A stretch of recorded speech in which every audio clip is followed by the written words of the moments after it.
रिश्तों का कोई वास्तविक आकार नहीं होता। वह किसी भी शरीर में जाकर उसी के अनुरूप बदल जाते हैं।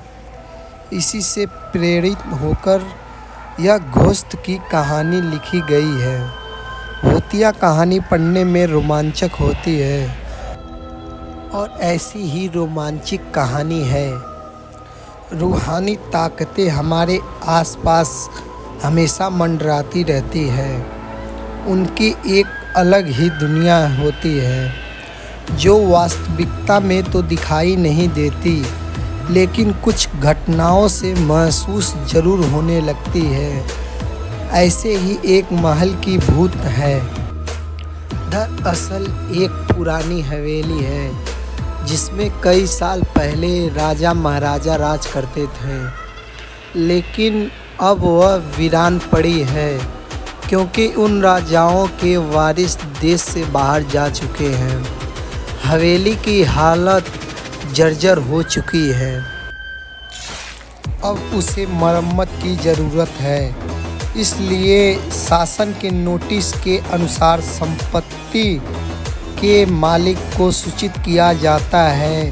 कुछ दिनों में पूर्व राजाओं के वारिस में से एक लड़की हवेली में अपने बच्चे के साथ दाखिल हो सकती है, जो कि उस जमाने के राजा के नाती की लड़की थी। उसका नाम उर्मिला था।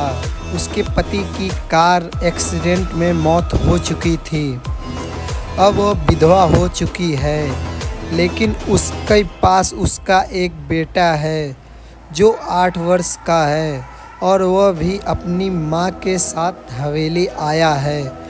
हवेली बहुत विशाल थी, इसलिए उसकी साफ सफाई के लिए कई मजदूर बुलाए गए, जिन्हें चप्पे चप्पे की सफाई करने का ठेका दिया गया। किसी को नहीं पता कि हवेली के कोने कोने में खूनी रहस्य छुपे हैं। उर्मिला के आने के बाद हवेली की हवा रूहानी होने लगी। ऐसा लग रहा था मानो कोई वर्षों से इंतज़ार कर रहा था इस हवेली के वारिस का। एक रात उर्मिला अपने कमरे में अपने बच्चे के साथ सो रही होती है। अचानक उसके खिड़की से एक पक्षी टकरा कर मर जाता है। यह घटना अपने आप असामान्य थी। पक्षी टकराते ही उर्मिला की नींद खुल जाती है और जब वह लाइट जलाकर देखती है तो डर से चीख निकलने लगती है, क्योंकि उस कमरे में खिड़की से एक पक्षी फंसा हुआ था और उसके शरीर से खून की बूंदें फर्श पर गिर रही थी। नज़ारा इतना भयानक था कि वह अपने बच्चे को उठाना नहीं चाहती, लेकिन उर्मिला हिम्मत करके उस पक्षी को खिड़की से बाहर फेंक देती है।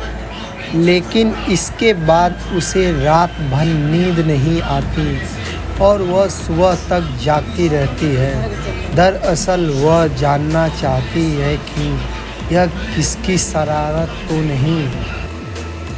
सुबह होते ही वह अपने यहाँ काम कर रहे मज़दूरों से जाकर कहती है कि रात को मेरे कमरे की खिड़की पर कोई पंछी आकर टकराया था और तुरंत मर गया।